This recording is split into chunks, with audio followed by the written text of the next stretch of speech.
कधीच नाही चुकणार तुमचे फेवरेट टीव्ही शोज झी5 सोबत, तेही एकदम फ्री। मैत्री एकमेकींच्या मदतीला धावून आली असं कधी झालंय हो तुमचं? हो खूप वेळा काय झालंय एखादा प्रसंग?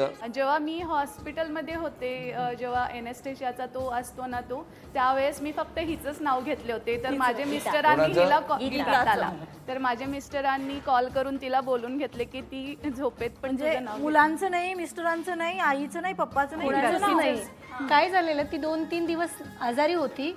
तिला सारखं मागे लागायचे, अरे यार जा हॉस्पिटलला जा. म्हणजे ते कसं, ती कामात बिझी असल्यामुळं नाहीच ती शरीराकडे पण लक्ष देत नाहीये, दुर्लक्ष खूप करते ती. प्रत्येक वेळी ओरडा असतो, पण तिला ते ओरडलेलं आवडत नाही.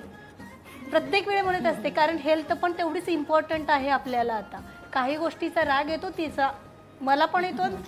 सॉरी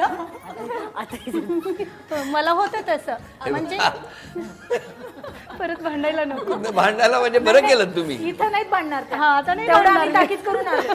तिथं भांडायचं नाहीये म्हणून. हा, मग ती खूप अशी झाली. मग काही तिला असं सर्जरी करावी लागली, ॲनेस्थेशिया वगैरे दिलेला होता आणि ॲडमिट केली. आणि घरी फक्त भाऊजी आणि त्या दोघंच हॉस्पिटल, घरी सुद्धा सांगितली, इन्फॉर्म केलीच नव्हती ती.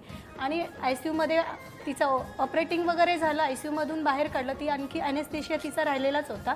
मग भाऊजींचा मला 10 वाजता वगैरे फोन आला, असं तुमचं सारखं नाव घेते, तुम्ही का येऊ शकता का? आणि त्यावेळेस नेमकं मिस्टर घरी नव्हते, लॉक करून मी तिच्याकडे गेले. त्यावेळेस म्हणजे असं जे असतं ना एक प्रकारचं, आल्यानंतर एक हक केलो आम्ही. मग 1-2 तास मी तिथं बसले. मग नंतर ती म्हटली आता लेट झाले जा. मग एखादं मम्मी आली तोपर्यंत तिची. असं प्रसंग तो मी कधीच विसरू शकत नाही. मला वाटतं की यार ती भांडे तरी इट्स ओके, आहे ते आहे. बरं मला सांगा, तुम्ही आज क्षमा मागायची असेल तर कोणाची मागा? वडिलांची का हो? काय चुका झाल्या असतील तर सॉरी. त्यांची क्षमा. तुम्ही? सॉरी मैत्रिणींनाच, ज्या आपल्याला समजून घेतात सगळ्यांनाच सॉरी. त्यांची क्षमा. हा सेम मला पण सर. आणि मी खूप असं कार्टून टाईप बोलते, त्यामुळे त्यांना ते लागतं यार. मग आहे ते आहे, मी असं बदलू नाही शकत. चुकून काही जर मी असं बोलते, हे बघा, शेवटी माणूस आहे, हा. ते तुमच्या मनात आहे आणि ते जे मी त्यांच्याबद्दल बोलून टाकते. खरं वाटतं तेच तुम्ही बोलता. हा. त्या तशा आहेत म्हणून बोलता. नाही, मला जे वाटतं ना मी लगेच बोलते. म्हणजे तेच ना, उगाच कोण बोलेल का? आता ह्याला कप आहे, ह्याला तुम्ही म्हणाल का की हातोडी आहे म्हणून? नाही ना, कपच म्हणतो. तसंच आहे, त्या जशा आहेत तसं तुम्ही बोलता. तुम्ही क्षमा कोणाची? नाही सर, मी नाही मागणार मी कोणाची क्षमा, कारण की मी तसं करतच नाही. मी शांत राहते, वातावरण बघते, मग जर काही असेल शांत राहते. शांत असते. अजिबात नाही सर, अजिबात नाही. आणि म्हणजे लवकर मी डिसिजन देत नाही, सगळ्यांचं ऐकते. नाही आणि मग नाही मी नाही, बोलते. तिचाच पहिला असतो, आमचं नंतर असतो, असं आहे. बरं तुम्ही क्षमा कोणाची? मिस्टरांची सर. का हो? असंच सर आहे. तुम्ही? मी माझ्या मैत्रिणींची सर्वांची आणि माझ्या हसबंडची पण. का हो? हसबंडची का? कारण ते खूप शांत आहेत आणि मी खूपच म्हणजे चंचल आहे एकदम.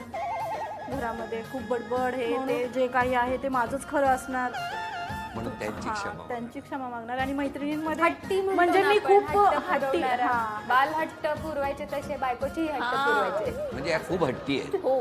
पण सर खूपच आहे सर. तिचे काही काही निर्णय असतात ना, ते खूप चांगले असतात. हे बघा, स्वभावातला हट्टीपणाचा आहे, नाही, आणि मुद्दातला मैत्रिणींना हट्टीपणा. यासाठी माफी मागेन मी की म्हणजे मला असं वाटतं ना की तुम्ही का टाइम वेस्ट करता. दर महिन्याला कुठेतरी फिरायला चला तुम्ही.